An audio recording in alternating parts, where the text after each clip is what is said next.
Nosotros avanzamos hasta 1927, 1933, pero el caso Godino comienza en 1912. Digo porque quiero tratar de ir llevando un orden cronológico de todo esto. 1916 a 1922, el presidente de la República electo, el radical Hipólito Yrigoyen. Asados de radicales. Y nos encontramos con esta noticia de la provincia de Mendoza, ya la que la tenemos a María Soledad en Mendoza, vamos a viajar para allá con ella. Asesinos seriales en la Cuarta de Fierro.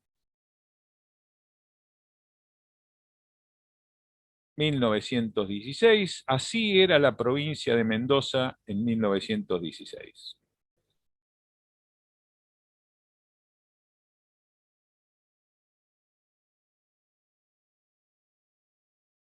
Vamos a ver a dos criminales de los más peligrosos que ha tenido nuestra historia.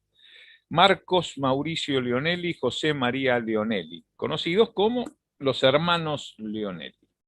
Para investigar esta cuestión, volamos a la provincia de Mendoza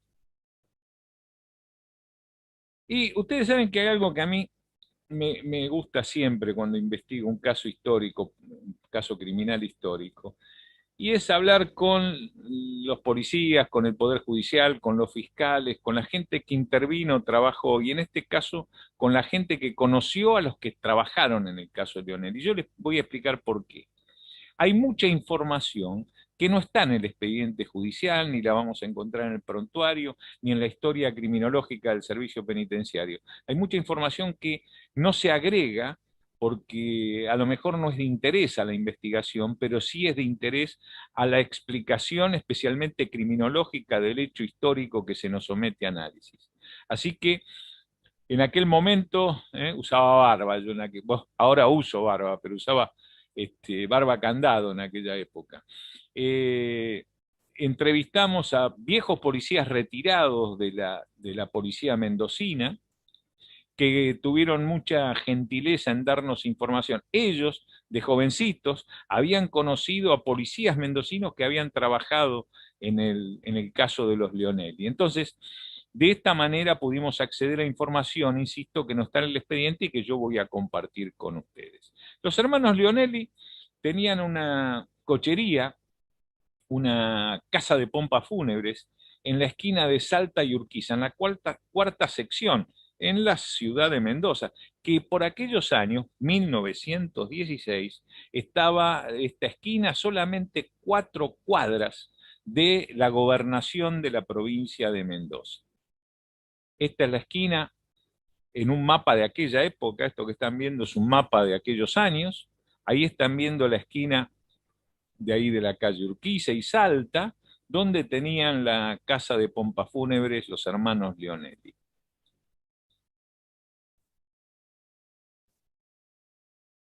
Es la única casa esta, la del 164, que es original de aquella época y que resultó perjudicada por un incendio y se mantiene prácticamente como una tapera.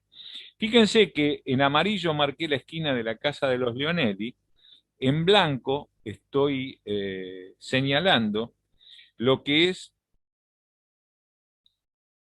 el área fundacional de la provincia de Mendoza, para mostrarles dónde quedaba la casa de gobierno de la provincia de Mendoza en aquellos años. Exactamente en este lugar donde están las ruinas del templo de San Agustín, producto del gran terremoto de Mendoza del siglo XIX, ¿verdad?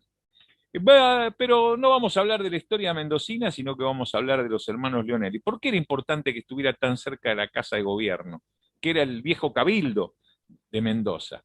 Era importante porque esto va a hacer que la intervención policial sea inmediata. Y como yo digo siempre, acá empezó o acá terminó todo. Tufik Cani era un turco hijo de la patria turca, era un súbdito de Turquía que de jovencito había venido con su familia y se había radicado él y sus padres en la provincia de Mendoza. Tufik Ladekani era un comerciante, como eran los turcos, un comerciante con cierto poder adquisitivo, que había cometido dos errores. El primero fue prestarle dinero a los hermanos Leonelli, el segundo fue querer cobrarlo. Lo cierto que la Decani, que se estaba por casar, quiso cobrar ese dinero que le había prestado a los hermanos Leonelli, y los hermanos Leonelli habían pergeñado matarlo. Lo habían citado en su casa, y cuando la Decani llegó, uno de los hermanos Leonelli comenzó a estrangularlo con un alambre y el otro lo golpeaba en la cabeza con uno de los frenos de uno de los coches de caballos de la casa de pompa fúnebre, que como ustedes imaginan, 1916, eran carruajes de caballos, ¿verdad?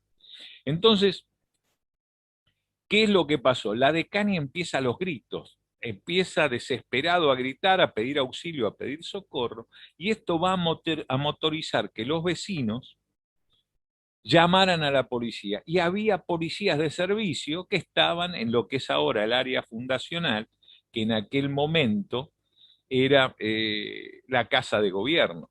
Entonces un sargento de la policía de Mendoza llega hasta la casa de los Leonelli, porque los vecinos habían salido a la calle del griterío que se había armado y los pedidos de socorro. Y pregunta qué es lo que pasa. Golpea y sale Marcos Mauricio Leonelli vistiendo una camisa blanca totalmente ensangrentada.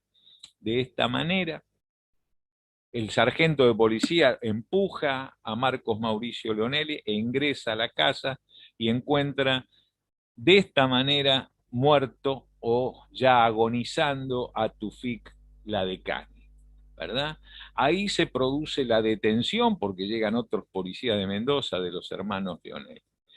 Dije, estos se secuestran los instrumentos que se utilizaron para la muerte, ahí tienen el alambre que utilizó José María Lonelli para estrangularlo, y el freno que se había sido sacado uno de los carruajes que utilizó Marcos Mauricio para golpearlo. Entre los dos coactuaron para la muerte. Pero esto, un homicidio, va a hacer que yo les muestre a los hermanos Leonelli como uno de los criminales más grandes de la historia. No, no, no. Aquí comienza realmente la investigación. ¿Y qué va a surgir? Miren, este es el dibujo, el plano que hace la policía de Mendoza, donde se ve el recorrido que hace el sargento de policía hasta llegar a donde se encuentra el cadáver, o, porque no lo podemos saber, o agonizando se lo encuentra a Tufik Decani, que iban a encontrar la muerte inmediatamente.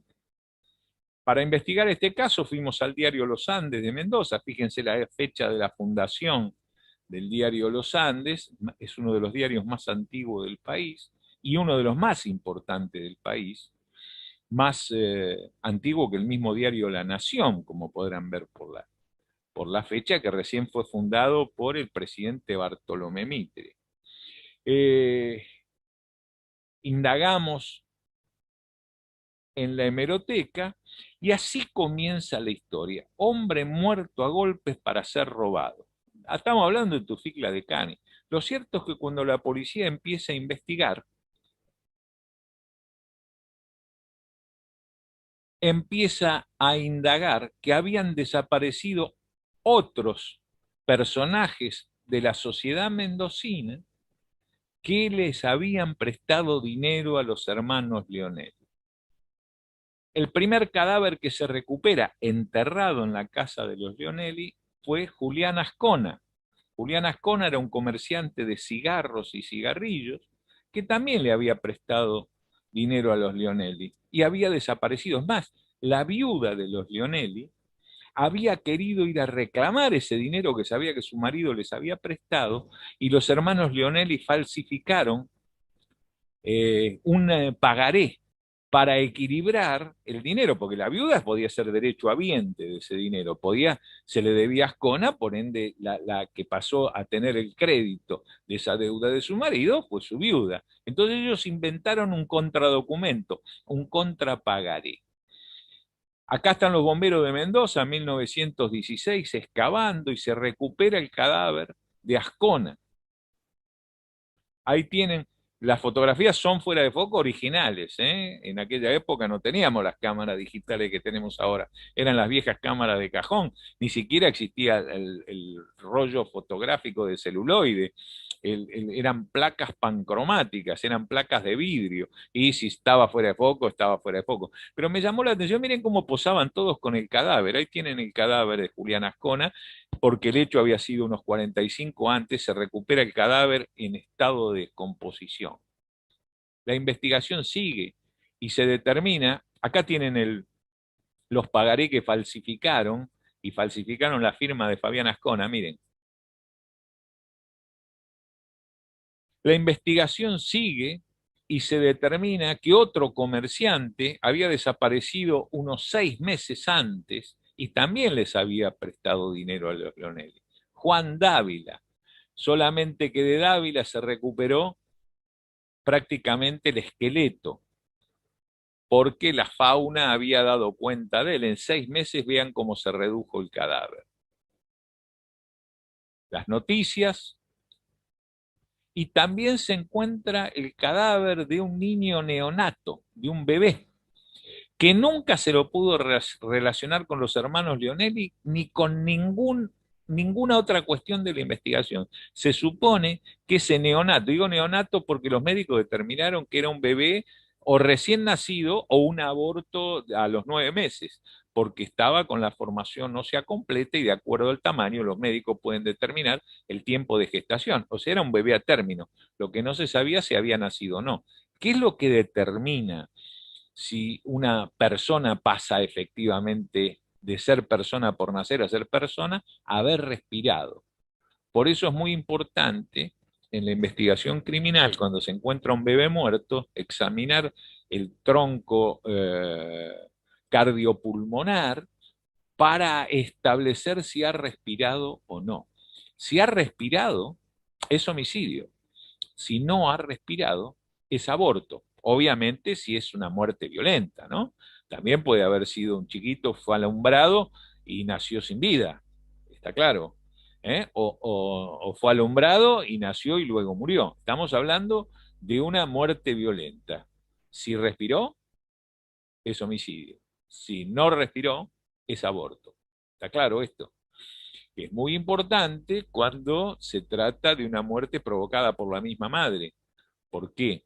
Si la muerte es de una persona por nacer, o sea, no llegó a ser persona, porque si bien está protegida como persona por nacer, se perfecciona la persona una vez que nace, una vez que respira. Si no respiró es aborto, pero si respiró es homicidio calificado. Si una mujer mata a su hijo, que ya ha nacido y ha respirado, la pena es de prisión o reclusión perpetua, salvo condiciones extraordinarias de atenuación del artículo 80, último inciso, no me acuerdo, no me acuerdo qué inciso es. ¿Está? Ahí los tienen a los hermanos Leonelli en la comisaría tercera de Mendoza, lugar donde fueron detenidos. Y vemos un detalle: auscultación frenológica de los criminales. ¿Qué era la auscultación frenológica? La frenología era una técnica que había sido desarrollada por Franz Joseph Gall en el año 1725, más o menos fue presentada por Gall, que es el estudio del cráneo. Y Gall decía que en el cráneo vamos a encontrar, de acuerdo al lugar, lo que tiene que ver con el comportamiento, lo que tiene que ver con la conducta de un ser humano. De esta manera se estudiaban los senos frontales y se sabía si el individuo tenía la vocación de ser criminal o no, o bien un antecedente del positivismo de Lombroso, o bien un antecedente, decía yo, o si no, parte del positivismo o una forma de positivismo desarrollado por el médico militar italiano Cesare Lombroso en Italia. Fíjense, por ejemplo, esta fotografía es el cráneo resecado de un criminal. Vean el nombre que tiene, de Criminal Mind, quiere decir la mente criminal, y vean dónde fue sacada esta fotografía. Buenos Aires, Chirca, 1890. Chirca quiere decir próximo a 1890 más o menos. Esto es lo que quiere decir Chirca. ¿Eh? Vean cómo se era positivista en aquella época. Resecar la cabeza de un individuo para decir es la cabeza de un criminal era solamente considerado o posible en aquellos años. Otra de las escuelas criminológicas que convivían en aquella época, la frenología, el positivismo, el Lombroso, era la escuela de la microbiología del doctor Alexandre Lacassagne. ¿Qué es lo que decía Lacassagne? Que los criminales son como microbios que infectan infestan el cuerpo social, que infectan e infestan, que infectan, que de alguna manera lo dañan patológicamente, e infestan, que ocupan el cuerpo social. ¿Eh? A Lacassagne le tocó ser perito en el caso de Joseph Bacher. Joseph Bacher fue un criminal en Francia, en Dijon, donde se hace la mostaza, que es mundialmente conocida, donde nació la mostaza, en Dijon, en Francia. Se dedicaba a matar a los chiquitos, a los pastores que cuidaban a las ovejas. En mérito a la pericia de Lacassagne, Bayer fue condenado a terminar sus días en este aparato que fabricó otro médico francés de apellido Guillotin. Por eso este aparato lleva su nombre. Bayer fue ejecutado en 1898. Bueno, esta es hoy la comisaría tercera, pero esta era en aquellos años la comisaría tercera. ¿Eh? Donde hoy está el sindicato de UPSN, ahí también en la cuarta sección de Mendoza Ciudad, ahí cerquita de donde fue la casa de los Leones. Y en la biblioteca San Martín, en la Alameda, también en la provincia de Mendoza, encontramos los diarios mendocinos desaparecidos, que ya no existen más, donde vean cómo se trataba el caso de los Leonelli. ¿Por qué menciono tanto los diarios? Ustedes no se olviden que en aquella época no teníamos otro medio que el medio escrito, ¿no? Entonces, vean ustedes qué interesante cómo se seguía en primera plana todos los casos de los crímenes de los Leonelli. Los policías que intervinieron en la investigación. ¿Y qué es lo que ocurre? Voy a hablar de la ciudad de Mendoza, no de Tombstone en 1860, donde estaba Wyatt Earp. ¿Por qué? Porque en Mendoza el pueblo mendocino se alzó para ir a la comisaría a sacar a los hermanos Leonelli y tomar justicia por mano propia. Los querían ahorcar en la plaza. Entonces, a los hermanos Leonelli se los lleva en el celular. Pude encontrar esta fotografía del celular de aquella época que tenía la policía de Mendoza. En ese celular se lo llevan en secreto a Villa Mercedes, en San Luis, donde ocultaron a los Leonelli para que el pueblo no los pudiera linchar. La policía de Mendoza reprime ese alzamiento y muere uno de los vecinos que estaba ahí procurando el linchamiento. La investigación siguió. Otro crimen fue Alejo Samper. También le habían pedido dinero. ¿Qué pasa? Los hermanos Leonelli eran dueños de esa cochería, eran individuos aparentemente solventes, individuos miembros de la sociedad mendocina, individuos reconocidos socialmente. Entonces, ¿quién iba a dudar de que si pedían dinero prestado lo iban a devolver? No había ninguna duda. Lo que nadie podía imaginar que luego de no devolverlo terminaban matando a sus acreedores. Eso hicieron con Alejo Samper, que fue la primera de las víctimas, pero en este caso, ahí cerquita donde está María Soledad, en Guaymallén, está Lagunita, en el Gran Mendoza. Y ahí en Lagunita, los hermanos Leonelli tenían una finca la que se llamaba La Bola de Lata, una finca, un viñedo, ¿verdad? Ahí enterraron a Alejo Samper. Les muestro de nuevo esa foto porque vean cómo está destruida la casa. Fue destruida parte por la policía buscando los restos de Alejo Samper y parte por los vecinos enardecidos que se les volvió intolerable cuando conoció la historia de los Leones. Pero la cosa no terminaba ahí, este era el plano con el viñedo. En el viñedo era donde había estado enterrado Alejo Samper. Pero la historia sigue. Luego de Alejo Samper, mataron, de este no tengo fotografías, mataron a Francisco Petruolo. Francisco Petrolo era otro comerciante a la que habían pedido dinero prestado,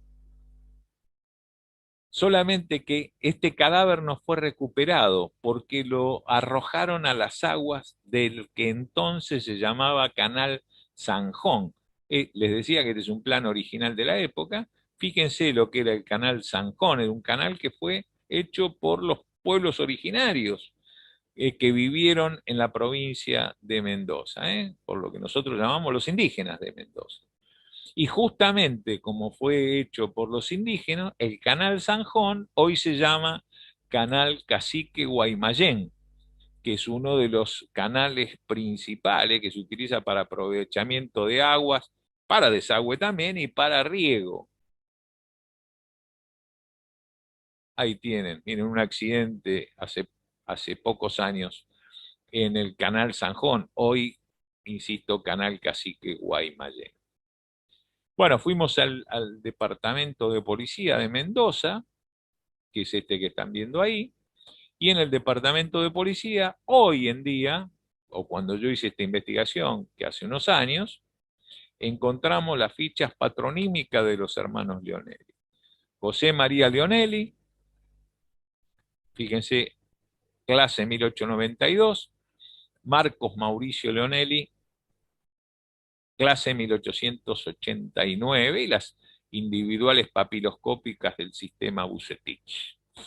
Los prontuarios de los Leonelli, y el único que conserva la fotografía es el de Marcos Mauricio, que es este que están viendo ustedes ahí, el más peligroso de los dos. Cuando generalmente hay criminales que operan en yunta, que operan de a dos, siempre hay uno que es el conductor, siempre hay alguno que de alguna manera es el ideólogo y el que ejerce cierto poder sobre el otro. Y cuando es entre hermanos esto se multiplica de manera exponencial. Así que el más peligroso de los dos, obviamente los dos coactuaron, ¿no?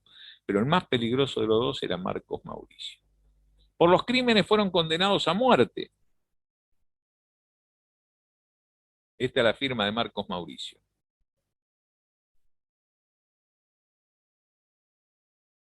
Primero prisión preventiva y luego condenados a muerte. Pero ¿qué pasó con la condena a muerte? La condena, este es el prontuario de José María Lonelli, fíjense, condenado a la pena de muerte y posteriormente conmutada por la reclusión perpetua. ¿Por qué fue conmutada la pena? La pena fue conmutada porque la Asociación de Damas Pro Glorias Mendocinas presionó al gobernador de la provincia de Mendoza para que en la provincia de Mendoza no existiera más la pena de muerte. ¿eh? Estamos hablando de la Asociación de Damas Pro Glorias Mendocina antes de que existiera cualquiera de las organizaciones de derechos humanos que conocemos hoy en día, porque estamos hablando del año 1918, más o menos cuando la presidenta de la Asociación de Damas Pro Glorias Mendocinas de aquella época. Así que los hermanos Leonelli son enviados a la cárcel de Ushuaia, al mismo lugar donde fue Cayetano Santos Godino. Fíjense, yo les dije que les mostraba la libreta del guardiacárcel Varela, donde les mostré que se encontraba con el número 90 Cayetano Santos Godino. Fíjense, esta libreta dice ahí donde marqué con un círculo, es para anotar los castigos de los penados del pabellón. Fíjense, el preso 310, Leonelli Marcos Mauricio, el preso 396, Leonelli José María. Bueno, visitamos el cementerio, este era el encargado del cementerio que con mucha gentileza me ayudó en ese recorrido. ¿Y por qué fui a ver el cementerio? Porque ahí están, en este lugar están sepultados Ascona y Dávila, las víctimas de los Leonelli. Pero fíjense que este monolito, la leyenda, aquí yacen los restos de Julián Ascona y J. M. Dávila, muertos trágicamente por los hermanos Leonelli, recuerdo de sus deudos. Yo quiero que ustedes se remonten al año 1920, que no tenían el culto de nuestros difuntos como tenemos nosotros ahora, que vamos al velatorio con suerte, vamos al entierro con un poquito más de suerte y nunca más. En aquella época la cultura era de visitar el cementerio por lo menos una vez cada 15 días. Ustedes imagínense el castigo social que era para los familiares de la familia Leonelli que se leyera este monolito, esta lápida de Ascona y Dávila. Bueno, entonces les decía, los mandan a la cárcel de Ushuaia, este es el tren, el llamado tren de los presos, esta fotografía fue obtenida en, en Ushuaia. Este es el tren que sobrevive hasta nuestros días porque hubo varias máquinas que se intercambiaron. ¿Y los presos qué es lo que hacían en ese tren? Los presos iban a cortar leña, porque la única manera de, estamos hablando de Ushuaia, donde el invierno dura como 10 meses, la única forma de calefaccionar la cárcel y toda la ciudad era con la leña que cortaban los presos de los bosques nativos. Fíjense, todos estos campos fueron talados por los presos de la cárcel.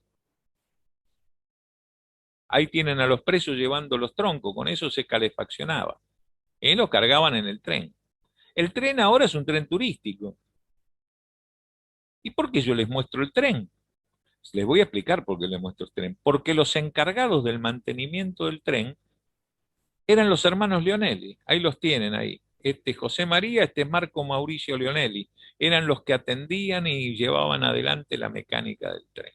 Con los hermanos Leonelli hablamos de la multiplicidad homicida utilitaria.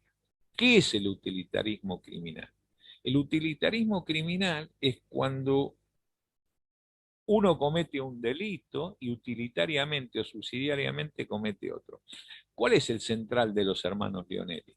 El central de los hermanos Leonelli es el delito contra la propiedad, pero subsidiariamente cometen los delitos contra la vida. ¿Está claro? El central de ellos no es matar.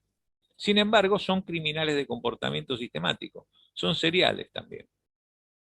¿Está claro esto? Por eso se llama utilitarismo criminal. ¿Qué es un utilitario, por ejemplo? Utilitario es un individuo que va con compañía de otros a cometer un asalto, por ejemplo, en una casa de fin de semana donde ve que hay gente. Entran a robar a mano armada, ¿sí? Sustraen a la gente y sin embargo uno de ellos viola a una mujer. ¿Él ha tenido el central, la idea original de cometer el delito contra la integridad sexual? No. El central de él fue cometer el delito contra la vida, contra la propiedad, perdón. Pero utilitariamente comete el delito contra la integridad sexual.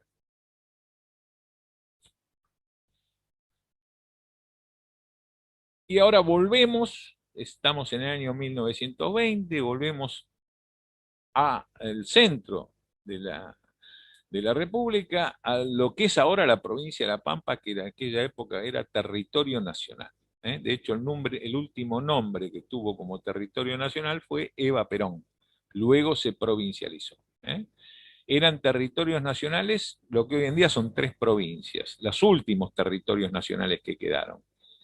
El territorio nacional que hoy es La Pampa, que era Eva Perón, el territorio nacional que hoy es la provincia del Chaco, que era Presidente Perón, y el territorio nacional de Tierra del Fuego, Islas del Atlántico Sur, Tierra del Fuego, Antártida, Islas del Atlántico Sur, que hoy es la provincia de Tierra del Fuego. ¿Sí? Eva Perón se pasó a llamar La Pampa, Chaco se pasó, Presidente Perón se pasó a llamar Chaco, y Tierra del Fuego mantuvo su nombre.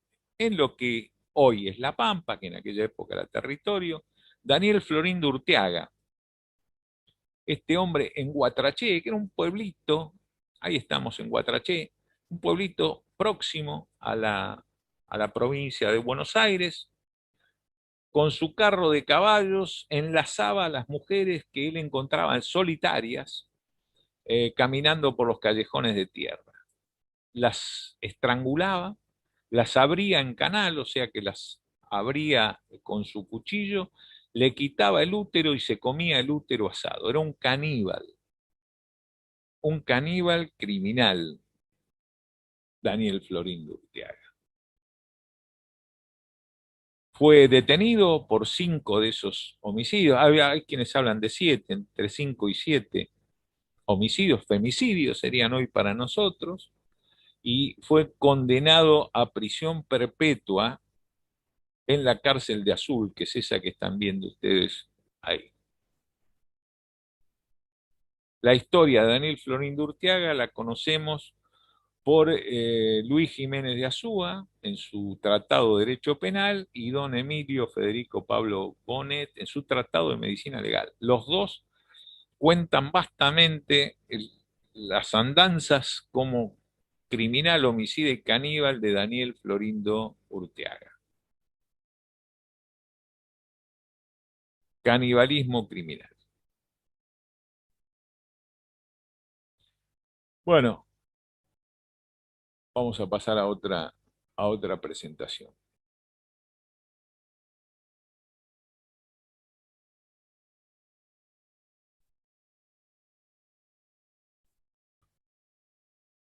Vamos a volver a Buenos Aires, 1918. Recuerden que los Leonelli fue en 1916, ¿sí?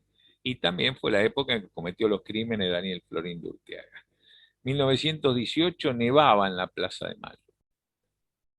Este era el Armenonville en 1918. Época de payadores.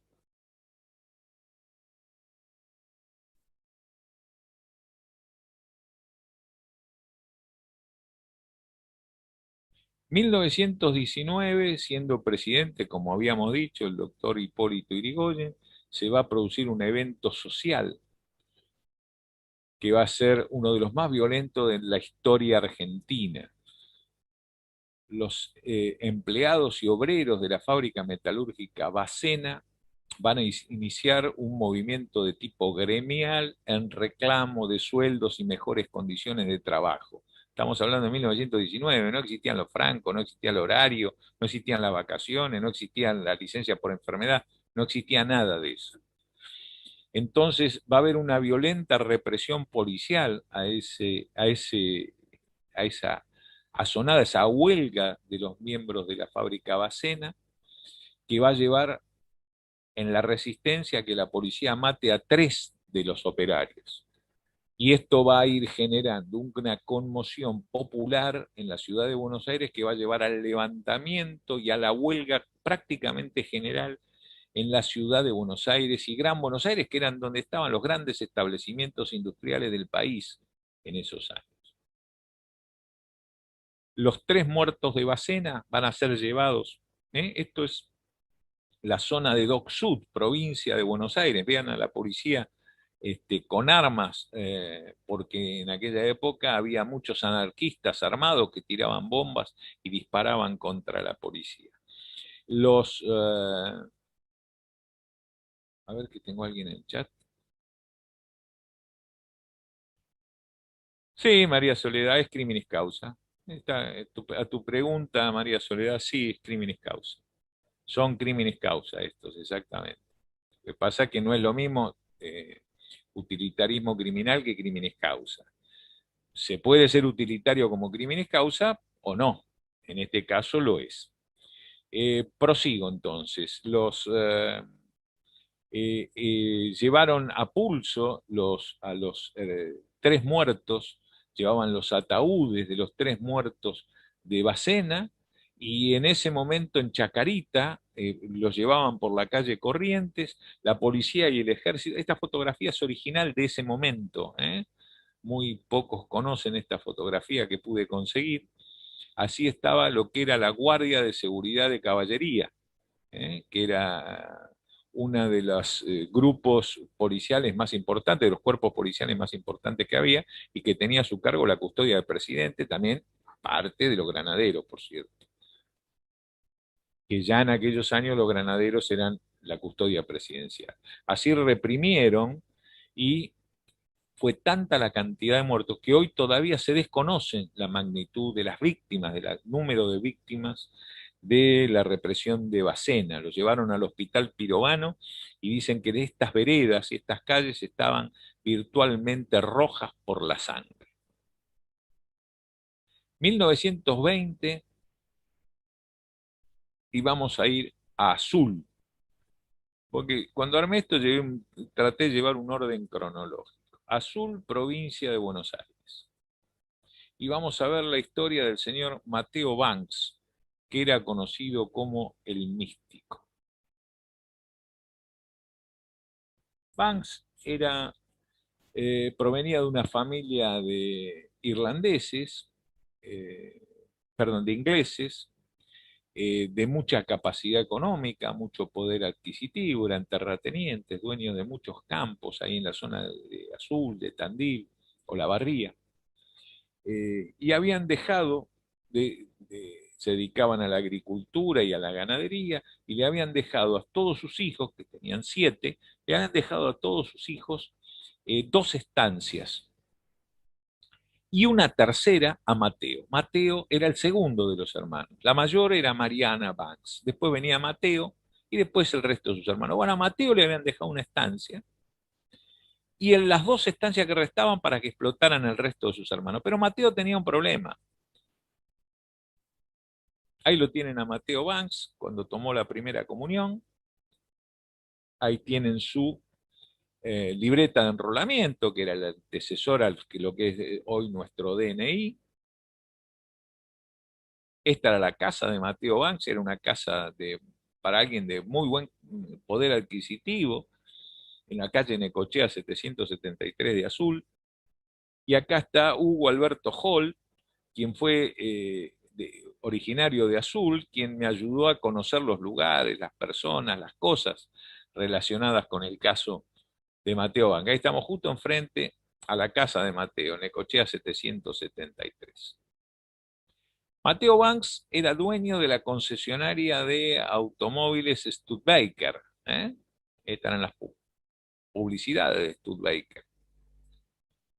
Y acá lo van a ver a Mateo con su guardapolvo. En aquella época, para conducir un automóvil se vestían con guardapolvo, que era un guardapolvo como de lona, ¿eh? Porque eran coches descapotables. Y no se olviden que Azul no era una ciudad asfaltada como es ahora. En aquella época eran todas calles de tierra. ¿Eh?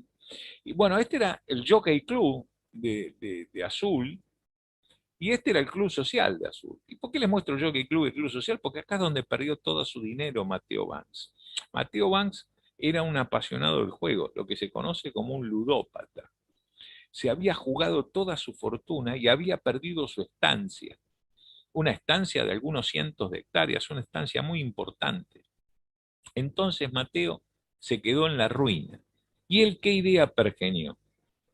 Iba a ser lo siguiente. Las estancias de sus hermanos se llamaban el Trébol y la Buena Suerte. Yo les reitero, él tenía su propia estancia y la perdió. Sus hermanos tenían en conjunto 2 estancias, el Trébol y la Buena Suerte. Lo que pergenió Banks es matar a todos sus hermanos y matar a los peones. Pero él iba a plantear el caso de esta manera: que los peones habían matado a su familia por ser anarquistas, o vaya a saber por qué, y luego él había encontrado los peones cuando estaban saqueando a la familia y los había matado a los dos. O sea, entraba en juego una cuestión de legítima defensa y de honor, salvaba el honor de toda la familia muerta. Así que en París, ahí hacia donde indica esta flecha, solamente unos 10 kilómetros de Azul, se encuentran las estancias. El Trébol desapareció, era una tapera que luego fue desaparecida, pero la Buena Suerte todavía hoy en día se encuentra.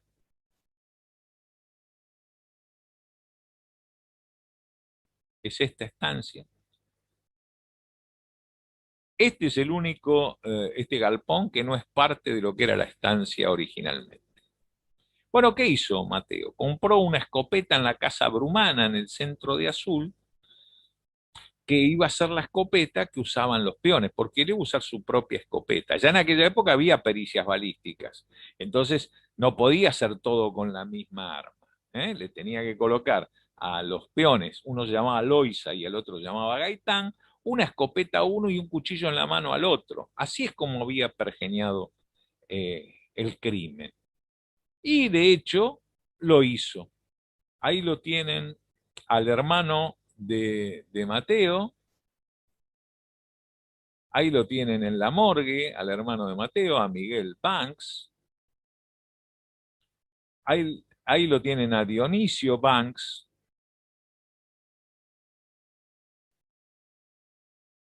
Ahí la tienen a Cecilia Banks, su hermana, la más chica de todas. Ahí está Cecilia en la morgue.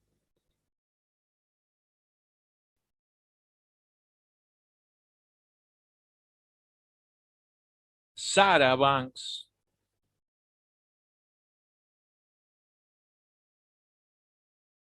y Mariana, la mayor de todos.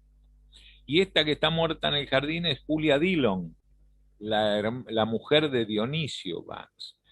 Mateo lo que no pudo, algún sesgo moral tenía que tener, lo que no pudo fue matar a su sobrina, que tenía solamente 4 años, ni a la hija de uno de los peones. Los peones se llamaban Loisa y Gaitán, y no pudo matar a la hija de Gaitán. Dejó a las dos criaturas vivas, pero sí mató a Loisa y a Gaitán. Armó el escenario y se fue a la ciudad de Azul. Para que fuera más creíble, tomó la escopeta y se disparó en la bota. Ahí la tienen a Julia Dillon en la morgue.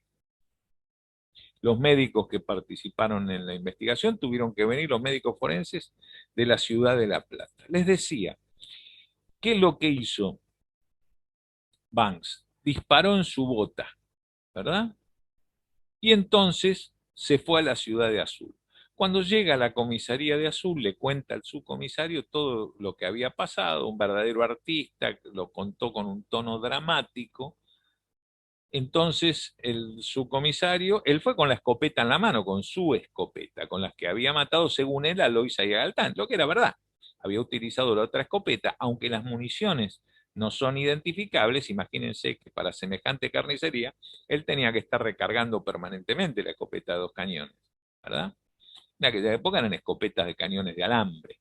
Entonces, el subcomisario le secuestró la escopeta, comenzó a tomar la denuncia del hecho, y cuando él le dijo, me dispararon en el pie, el subcomisario le pide, dice, le tengo que secuestrar la bota.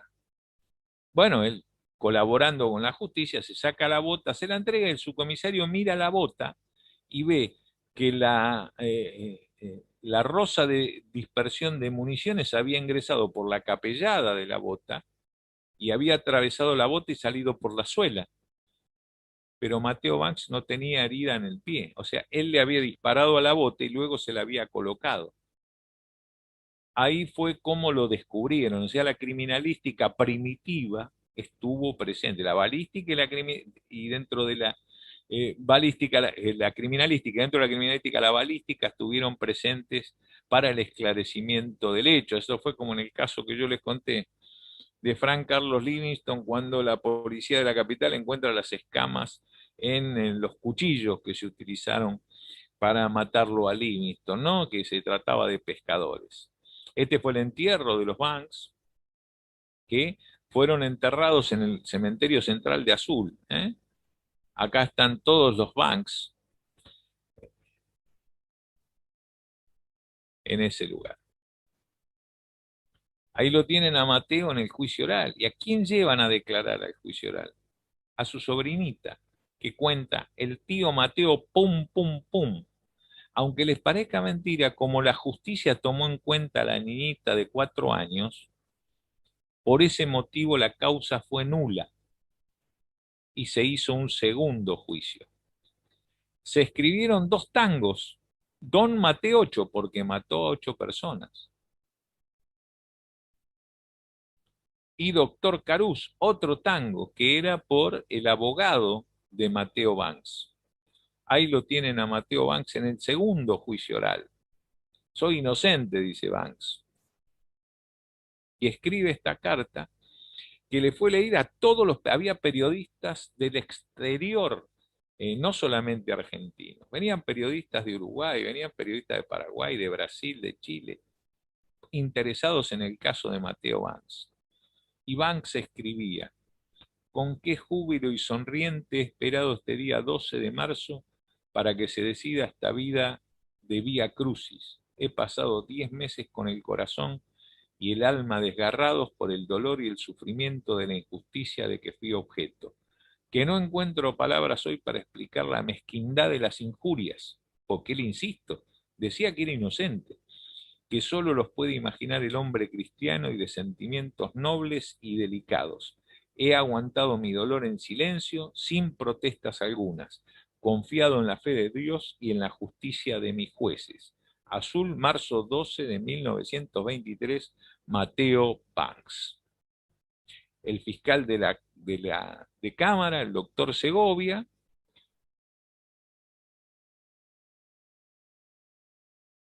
y en 1924 se dicta finalmente sentencia a este juicio y Banks es condenado a pasar el resto de sus días en la cárcel de Ushuaia, con los hermanos Leonelli, con Cayetano Santos Godino, ahí lo tienen cuando está bajando preso en Ushuaia, que los enviaban en barco. Y en la cárcel de Ushuaia hay un monigote que alude a Mateo Banks por ser otro de los presos famosos. Vean, porque están hechos al tamaño natural, vean cómo era Mateo Banks. Y así se lo demonizaba a Mateo Banks. Vean que es como una serpiente con cabeza de ser humano. Los homicidios en masa. Muy bien, vamos a hacer un break de 10 minutos y luego continuamos. ¿Alguna pregunta hasta acá o podemos seguir? ¿Alguna pregunta, chicos? ¿No? Bueno, dejamos de compartir pantalla eh,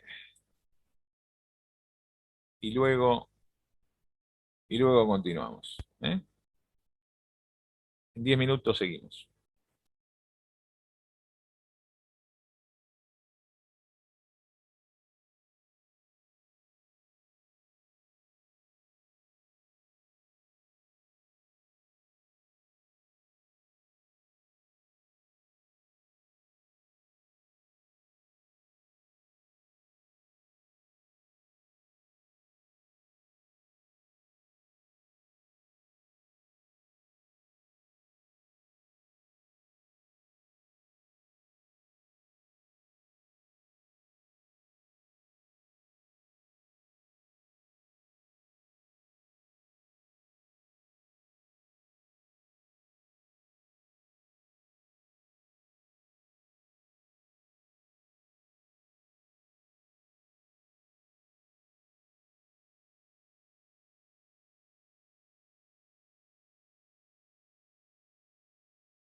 Bueno, continuamos entonces. Vamos a ver. Entonces habíamos dejado con Mateo Banks y los homicidios en masa. Tengan en claro siempre que cuando los homicidios en masa son intrafamiliares, en general son por cuestiones afectivas. Este es un caso excepcional y estamos hablando de un criminal excepcional también, indudablemente un individuo con un grado de perversión, un verdadero trastorno antisocial de la personalidad, porque exterminar a toda su familia como lo hizo y a los peones, habla verdaderamente de cuando un individuo privilegia lo económico. Por eso el libro de Hall se llama Crimen y Estatus Social. Él comete los crímenes para seguir manteniendo su estatus social, para estar manteniendo su nivel, porque él pertenecía a la sociedad en el sentido de la high society de Azul, ¿no? Muy bien, continuamos entonces.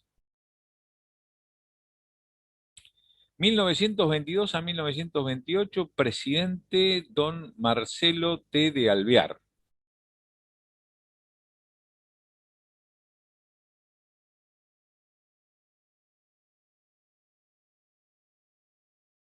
1928, presidente nuevamente el doctor Hipólito Yrigoyen, solamente que esta presidencia va a durar 2 años también. Pero vamos a parar en 1929 y vamos a hablar del caso de Virginia Donatelli. Virginia Donatelli era una chica muy linda, muy atractiva, que estaba de novia con un señor llamado Julio Bonini. Bonini trabajaba en una forrajería, venta de forrajes para animales domésticos, para hacienda, etcétera, ubicada en la calle Montes de Oca, lo que es en la ciudad de Buenos Aires, para los que conocen, el barrio de Barracas, Barracas Sur, en la zona sur de la ciudad de Buenos Aires, que limita con lo que sería Dock Sud, del otro lado del riachuelo, ¿verdad? Barracas, la Boca, Barracas pegadito a la Boca, al riachuelo, y del otro lado Dock Sud, partido de Avellaneda. Bueno, muy bien, pero no vamos a ir a Dock Sud, partido de Avellaneda. Unos chicos pescando los lagos de Palermo, frente a donde está hoy en día la Embajada de los Estados Unidos de América, enganchan con su anzuelo este bulto. Gran sorpresa es cuando ven que en el bulto había un torso de mujer. Esto va a motorizar que inmediatamente la policía, ahí están viendo a la policía, entonces la entonces policía de la ciudad, o sea, policía de la capital federal, o sea, la policía de Buenos Aires, 1880, está la policía de Buenos Aires. La policía de Buenos Aires se separa en policía de la provincia de Buenos Aires, policía de la capital federal, porque se federaliza Buenos Aires. Buenos Aires pasa a ser la capital de toda la Argentina, se la federaliza. Policía de la capital federal. Esa policía de la capital federal, en 1945, va a pasar a ser Policía Federal Argentina. ¿Sí? Luego va a ser la Policía Metropolitana hace pocos años y ahora es la Policía de la Ciudad de Buenos Aires. Pero volvamos a aquellos años, Policía de la Capital. Policía de la Capital Federal, pero se llamaba Policía de la Capital. Es más, si uno veía los escudos o veía las medallas o las chapas, decían Policía de la Capital. Bueno, la Policía de la Capital, acá vestidos en trajes de baño, explorando en los lagos de Palermo. Vean el lugar, este puente, esta suerte de puente, y aquí lo tienen. Hoy se encuentra exactamente igual, se encuentra conservado. ¿Sí? El lago, y se recupera este cadáver. Esto es una réplica del cadáver. En aquella época, estos hechos cruentos, unos artistas hacían una réplica exacta del cadáver para que la justicia la pudiera ver. Este es el cadáver de quien en vida fuera y se llamaba Virginia Donatelli. Bueno, esa noche había sido vista visto un automóvil marca Rugby de color verde, este que están viendo ahí, este automóvil Rugby, había sido visto estacionado frente al lago de Palermo, al lugar donde apareciera el cadáver descuartizado de Virginia Donatelli, apareció en diferentes bolsas. Imagínense, año 1929, cuando la policía investiga, había muy pocos automóviles Rugby. Y uno de los que había, que era este, estaba precisamente, pertenecía al dueño de la forrajería de la calle Montes de Oca. Pero había otro error más que había cometido Julio Bonini. Julio Bonini había acondicionado los restos desmembrados del cadáver de Virginia en bolsas que eran de la misma forrajería donde él trabajaba. Este fue el motivo por el que la criminalística de nuevo presente llevó al procesamiento y a la condena a perpetuidad de Julio Bonini. Otro descuartizamiento femicida, que es de lo que estamos hablando, igual de cruento, pero fundamentalmente igual de mediático, fue de Alcira Mettinger en 1955. Me salto muchos años para, por supuesto, hemos tenido muchos recientes, pero eso lo vamos a ver cuando veamos femicidios. Y este era el cadáver de Alcira Mettinger. También hecho una recomposición del cadáver tal cual fue. Alcira, el lugar del crimen es ese, en realidad. Alcira estaba de novia con también es un femicidio, por eso se lo muestro, obviamente, ¿no? Estaba de novia con un contador llamado Jorge Eduardo Burgos, ahí lo están viendo ustedes, y al que ven a la izquierda es el juez de la causa. Cuando reconstruye el hecho, Burgos la mata a golpes y luego la desmembra en la bañera del departamento de Alcira, que es el que vieron ustedes. Ahí lo tienen a Burgos mostrándole al juez cómo está llevando lo que sería el torso del cadáver de Alcira Mettinger. ¿Qué es lo que hizo Burgos, que es este que están viendo ustedes ahí? Arrojó los trozos del cadáver en la costanera, en los lagos de Palermo y en Martín Coronado, provincia de Buenos Aires, viajando en colectivo. ¿Sí? Se bajaba, dejaba parte del cadáver porque se lo había llevado en una valija. Todo el cadáver fue recuperado, menos las manos, como ustedes habrán visto en esas imágenes que yo les mostré. Los dos cadáveres, las reproducciones de los cadáveres de Virginia Donatelli y de Alcira Mettinger se encuentran hoy, que es donde yo obtuve las fotografías, en la cátedra de medicina, pertenecen a la cátedra de medicina legal de la Universidad, de la Facultad de Medicina de la Universidad de Buenos Aires. Femicidio, entonces. 1929.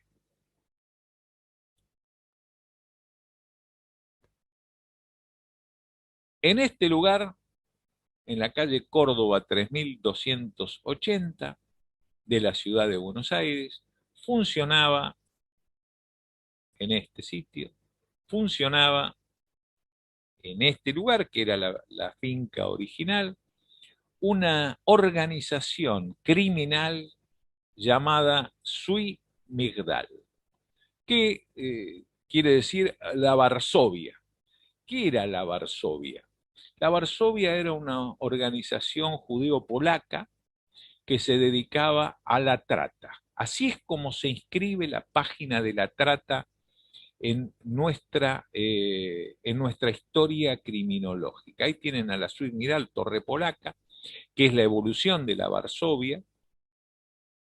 Y acá tienen de las pocas fotografías que existen de la época, cómo se mostraba la explotación de mujeres en prostíbulos, mayormente en la ciudad de Buenos Aires, la ciudad de Montevideo y la ciudad de Rosario. Este era el ámbito de explotación de la Migdal. ¿Cuál era el modus operandi de la Migdal? El modus operandi de la Migdal era traer chicas muy jovencitas, algunas adolescentes. Tengo alguna otra fotografía más que pude conseguir. Ahí tienen.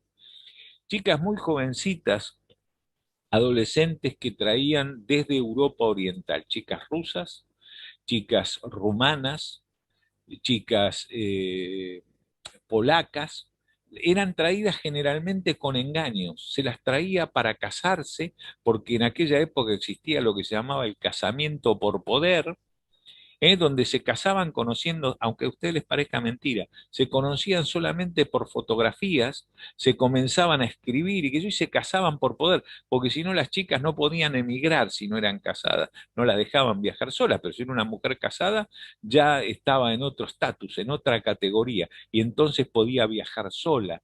¿Verdad? Entonces se casaban a la distancia. Cuando las chicas llegaban acá, lejos de casamiento, eran sometidos a un estado de esclavitud, sin ninguna duda lo que les estoy diciendo, un estado de servidumbre donde eran explotadas sexualmente.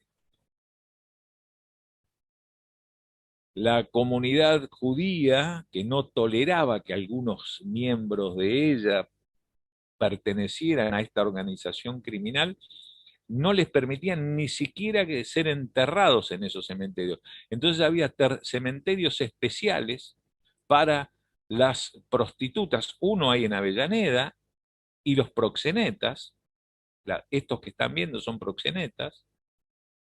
Había dos cementerios importantes, uno en la localidad de Avellaneda y otro en Granadero Baigorria. Fíjense, estos eran proxenetas.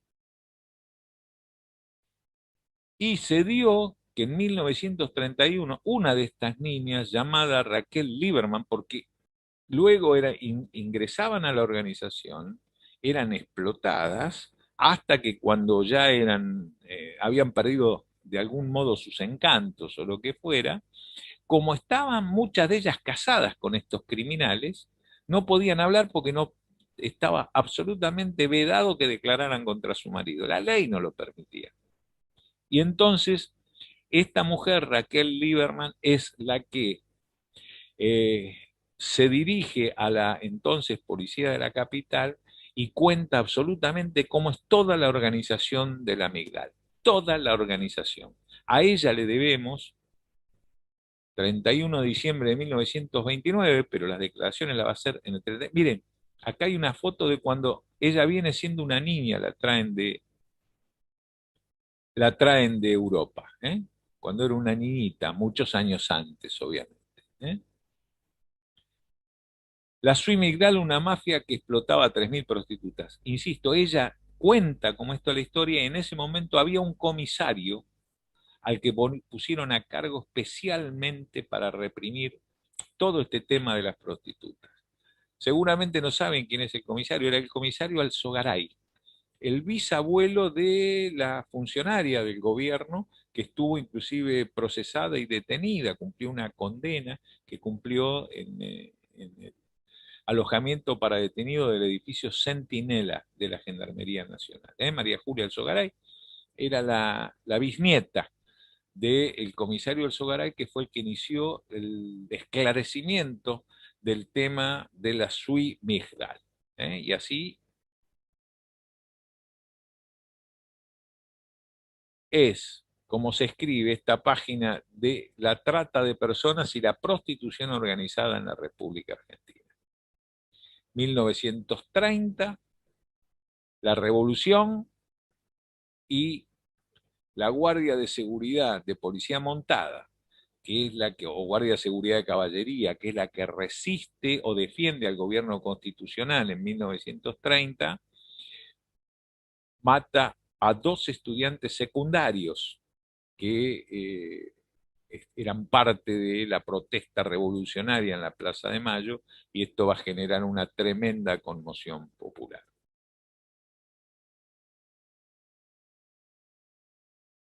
La Guardia de Seguridad de Caballería de aquellos años. Y la Revolución libertadora de no sé qué, que derroca al gobierno del doctor Hipólito Yrigoyen e inicia un gobierno militar. Este era el departamento del doctor Hipólito Yrigoyen.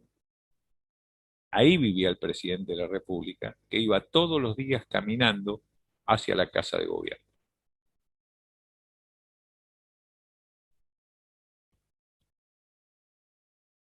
Y los dos diarios radicales, La Época y La Calle, que fueron prendidos fuego.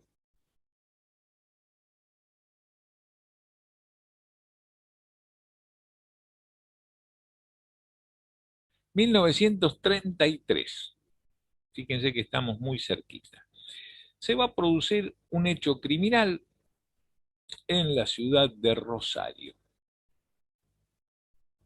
Vamos a hablar de la mafia en Argentina. En el año 1800, Napoleón tenía invadido el norte de África, el sur de Europa, tenía invadida Italia y la isla de Sicilia, que era italiana, por cierto. Unos soldados franceses que habían ocupado, eh, eran tropa de ocupación en la isla de Sicilia, tres de esos soldados raptan y violan a una chica siciliana. La raptan, la violan y luego la matan. El novio de esa chica se reúne, enterado de lo que había ocurrido, se reúne con unos amigos y deciden darle cacería a cada uno de estos tres soldados franceses y crean una organización, una pequeña célula llamada Morte ai Francesi Invasor e Assassini. Morte ai Francesi Invasor Assassini. Ese es el origen de la palabra mafia, que es la verdadera mafia, la original del año 1800. Ahí es el punto de inflexión de la mafia, porque esta organización luego va a pasar a ser una organización clandestina y finalmente va a llegar hasta nuestros días como una organización clandestina criminal. El 14 de febrero de 1928 se va a producir la masacre del día de San Valentín en Chicago, donde va la banda de Al Capone, va a matar a todos los miembros de la banda de Bugs Moran, los va a matar en un garage de la calle Clark, que ya lo vamos a ver cuando, este caso lo voy a tratar en detalle cuando veamos Sicarios, que creo que va a ser el jueves que viene, no, el otro, el jueves que viene todavía vamos a estar con esta parte histórica y ya vamos a entrar a hablar de Sicarios. Entonces le decía, el 14 de febrero de 1928 se va a producir la masacre del día de San Valentín.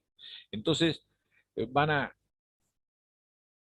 convocar este hombre, Salvatore Carmelo Lucania, que era jefe de una de las familias, también siciliano, era uno jefe de una de las familias de esta exportación de la mafia a los Estados Unidos de América, o importación por parte de los americanos, de parte de que lado se mire, se da cuenta que esto del día de San Valentín era una locura. Ellos tenían habían corrompido a la policía, habían corrompido a los jueces, habían corrompido a los políticos, pero por supuesto lo habían corrompido con el tema del juego clandestino, del alcohol ilegal, en aquella época era la prohibición, pero no con esta locura de estarse matando a tiros en la ciudad de Chicago. Entonces este hombre reúne a todos los jefes de la familia y digo, por favor, nunca más lo que pasó el día de la masacre de San Valentín, porque tenemos a toda la opinión pública en contra, ¿verdad? Entonces, le generan ahí una organización que es lo que va a ser el sindicato del crimen en los Estados Unidos. Y le van a decir a este señor llamado Salvatore Carmelo Lucania, que fue el que organizó todo esto, y que era conocido con el nombre de Charlie Locky Luciano, que era un alias, él se llamaba de esta manera, Charlie Locky Luciano, que ahí lo tienen, le van a decir, ¿qué nombre le ponemos a esta nueva organización? Porque ya no es la mafia, es la mafia en los Estados Unidos. Y él dijo, nessun nome per questa cosa nostra. Y desde ahí viene el nombre Cosa Nostra para sindicar al sindicato del crimen en los Estados Unidos de América. Ahí lo tienen a Charlie Locky Luciano, que murió en el aeropuerto de Nápoles. Bueno, en Argentina, ¿quién era el que regenteaba las operaciones de la mafia que estaba enquistada en la ciudad de Rosario, provincia de Santa Fe? El señor Juan Galicio, Giovanni Galifi. Giovanni Galifi o Juan Galifi, y su segundo se llamaba Francesco, está mal escrito, ahí falta la C de Francesco, Francesco Marrone. conocido también como Ali Ben Abamar Sharp, era un alias que utilizaba. En realidad, a Galifi se lo llamaba el Chicho Grande y a Francesco Marrone se lo llamaba el Chicho Chico. Curiosamente, Marrone en un momento por una traición Galifi lo mandó matar a Marrone y Marrone desapareció. Pero se lo mantenía como si estuviera con vida y cada vez que había un hecho criminal, Galifi decía, fue Marrone, o sea, fue el Chicho Chico que se llevaba la culpa de todos los crímenes. Lo cierto, acá tienen, ¿ven? Ahí cuando desenterraron los restos del Chicho Chico, ¿eh? Que era Marrone. Lo cierto que esta organización criminal que regenteaba todo tipo de delitos, robos, hurtos, contrabando, prostitución también, los que regenteaban la prostitución ya para esos años, después que cayó la Migral, eran los tratantes franceses, a los que recibían el nombre de maqueró, pero en lunfardo, maqueró se lo llamaba los macró. Los macró, que es maqueró, eran los proxenetas franceses que hubo en la ciudad de Rosario, también colaboraban con la mafia. O sea, la mafia regenteaba toda actividad ilegal, juego clandestino, alcohol, falsificaciones, todo lo que fuera ilegal en la ciudad de Rosario y Buenos Aires, arreglaban las carreras de caballos en Rosario, en Palermo, en La Plata, todo lo que fuera ilegal lo regenteaban desde esa cabeza en Rosario. Y decidieron, para hacerse de un dinero muy rápido, eh, secuestrar a este joven llamado Abel Ayerza. Ayerza era de una familia encumbrada, una familia de mucha capacidad económica de aquí de Buenos Aires, y entonces lo secuestran. Ayerza iba con su automóvil porque eran dueños de campos en la provincia de Santa Fe, vivían en Buenos Aires. Lo interceptan. Él iba junto con Carlos Huello, que era un amigo de él, entonces lo interceptan, lo secuestran a Jersey y le dicen a Huello que avise que van a recibir noticias. Y de esta manera le piden eh, que rescate. La familia Ayerza, que insisto, era una familia muy encumbrada de Buenos Aires, pero que tenía mucha capacidad adquisitiva, decidieron pagar el rescate para no tener problemas. No hicieron denuncia a la policía, no hicieron absolutamente nada. Pagaron el rescate. Los mafiosos lo tenían ayer secuestrado en una chacra en la provincia de Córdoba, en Corral de Bustos. En ese lugar estaban en una casita, en una chacra donde lo mantenían con vida. Desde Rosario, cuando cobraron el rescate, mandan un telegrama para que lo traigan a Yersa. Y el código era el chancho. Cuando se hablaba del secuestrado, se lo llamaba el chancho. Entonces le mandan un telegrama diciendo manden al chancho.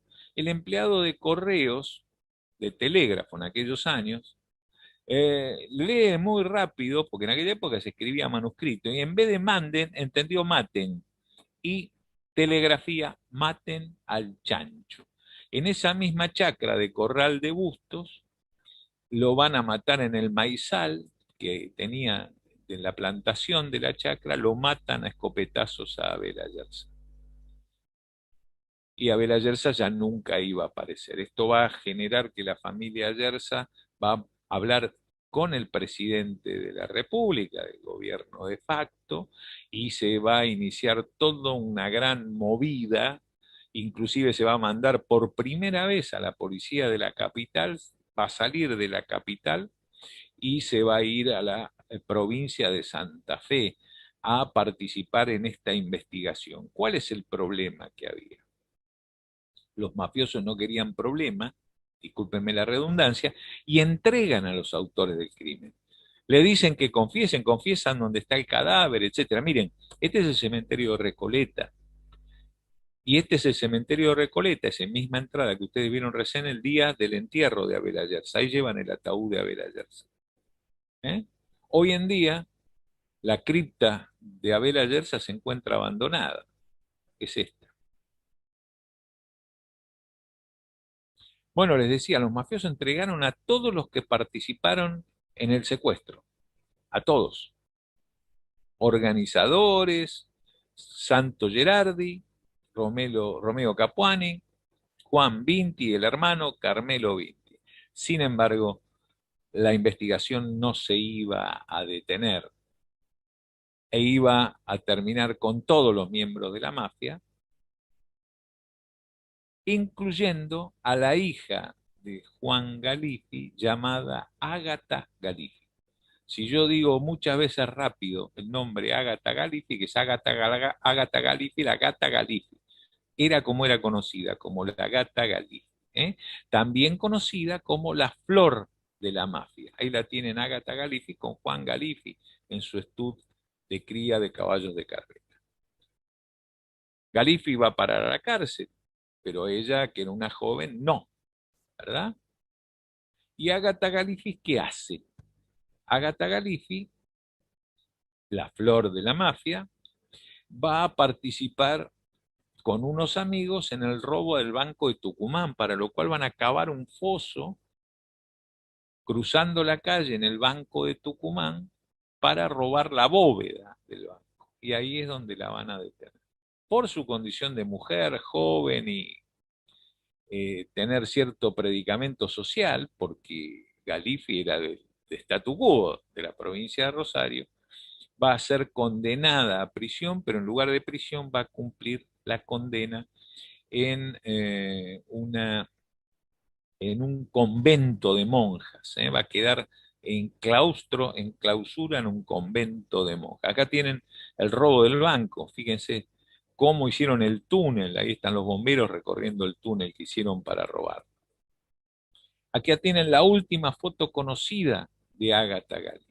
Vivía en el Gran Mendoza, vivía ella en realidad, no vivía en la ciudad de Mendoza, vivía en el Gran Mendoza, ahí muy cerquita de donde está lo que quedó del campamento del General San Martín, el Plumerillo, ahí donde está el aeropuerto en Mendoza, ahí cerquita vivía Ágata Galifi, que era comerciante en la provincia de Mendoza, y ahí falleció. Secuestro extorsivo. Fíjense, encontré en viejos diarios una pistola Colt que se ofrecía, la Colt 635. Fíjense, como dicen los que venden en los colectivos, para la cartera dama o el bolsillo del caballero, ¿no?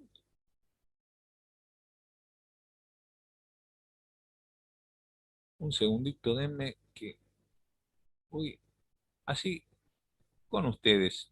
No, no van a tener problema en que yo corrija el nombre de Francesco Marrone. ¿Eh?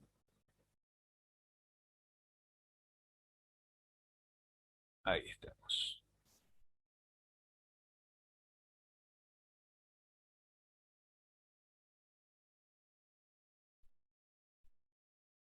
Denme un segundo. Esto es televisión en vivo, como dicen en vivo. Acá está el secuestro torcido. Listo. Guardamos nuevamente y cierro este PPT.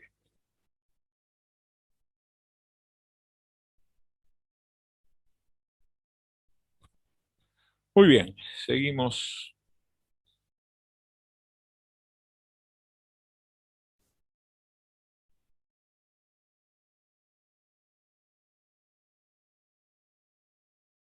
Ahí está. Y vamos a seguir con esta noticia. En De Bruin, un agente de policía mató a un prófugo de un balazo. En realidad es una noticia errada.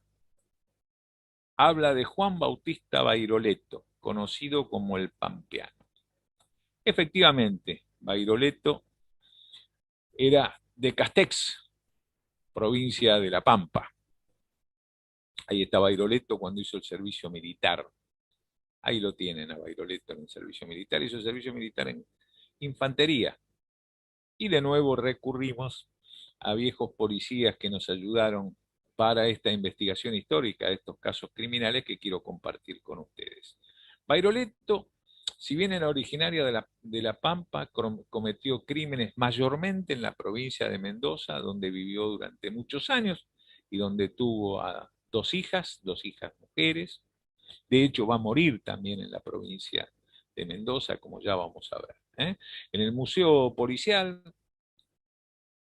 en Mendoza, se puede encontrar la primera pistola 45 de propiedad de Bairoleto, que fue secuestrada cuando Bairoleto fue a la cárcel, y ahí está el prontuario también en exhibición histórico de Bairoleto. Pero Bairoleto va a salir de la cárcel y va a cometer una cantidad de delitos por distintos lugares del país, en Río Negro, en Chaco. Vean en el Museo Policial de Neuquén el prontuario de Bairoleto. Vean las capturas de la provincia de La Pampa, Juan Bairoleto o José Ortega.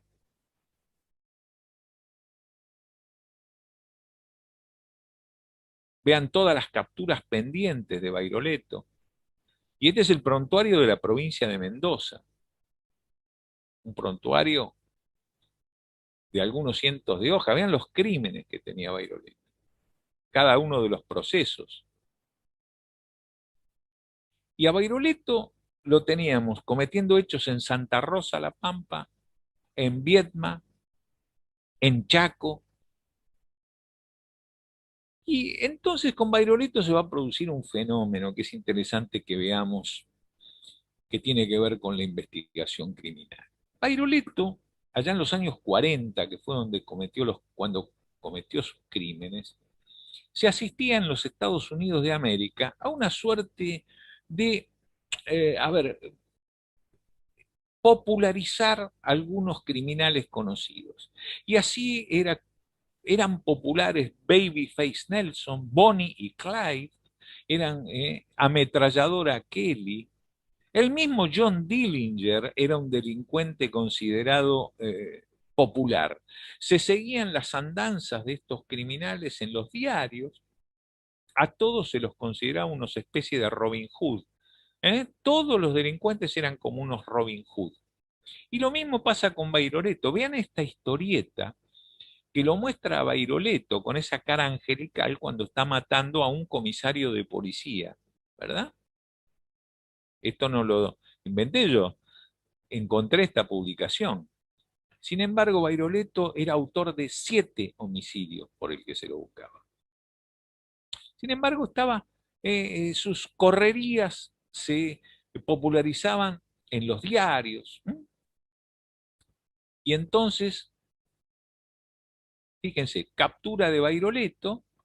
Y fíjense qué curioso, componente de la banda de Manuel Bertolatti o Julio Blanco o Peralta, alias Mate Cocido. Otro delincuente que era popularizado,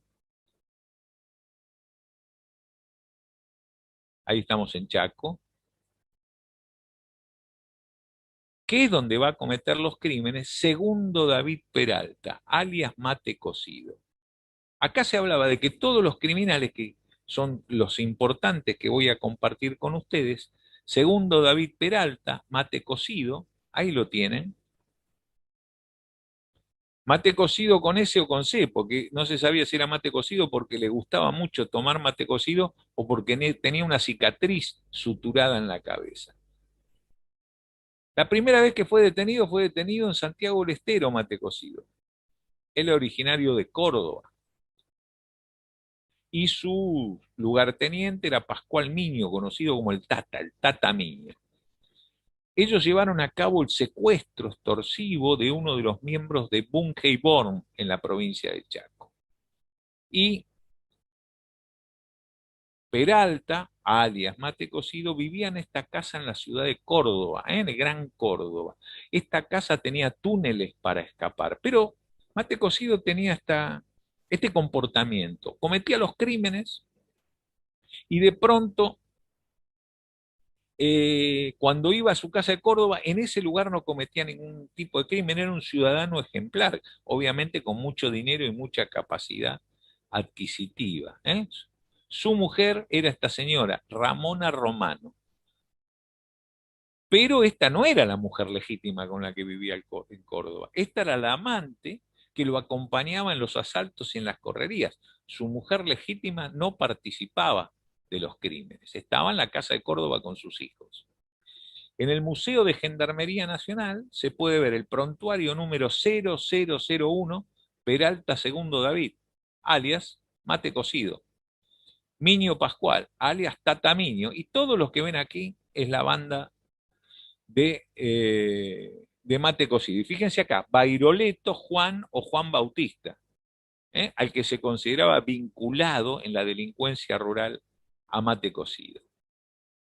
El prontuario de Zamacola, otros miembros de la banda. ¿Y por qué les muestro el prontuario 1 de Gendarmería Nacional? Porque la Gendarmería Nacional se crea en 1948 precisamente para la investigación y represión de la delincuencia rural. Estos que están viendo ahí ustedes no son paisanos, son gendarmes de investigaciones, de lo llamado el grupo especial. ¿eh? Ahí los tienen. Estos son miembros de la Gendarmería Nacional vestidos, mimetizados como paisanos. ¿Qué es lo que hacen? Se pide el rescate de este señor Bersón, de Bunge y Bon. El rescate había que llevarlo en un tren. Ellos iban a hacer señas con un farol y tenían que tirarlo del tren. ¿Y qué es lo que ocurre? Detrás del tren iba la gendarmería con este vehículo, con una zorra, y cuando se produjo la señal para arrojar el dinero, los gendarmes atropellan contra Mate Cocido y su banda que estaban ahí para cobrar el rescate. Y se produce un tremendo tiroteo. Vean las noticias de la época. Desde el tren debían arrojar 50.000 pesos para el rescate. En plena selva chaqueña persigue un destacamento de Gendarmería Nacional al temible bandolero Mate Cocido. Persecución de Mate Cocido. A ver, ¿qué me dicen en el chat? Después ahora te explico, Romina, al final te explico la diferencia entre homicidio en masa y homicidio múltiple. Continúa la persecución de la banda que asoló el Chaco. Mate Cocido habría roto ya el cerco de la gendarmería. Mate Cocido habría hallado refugio en un bosque virgen. Buscan a Mate Cocido en Córdoba. Se les escapó Mate Cocido. Y así con Mate Cocido y Bairoleto se instala la página de la delincuencia rural.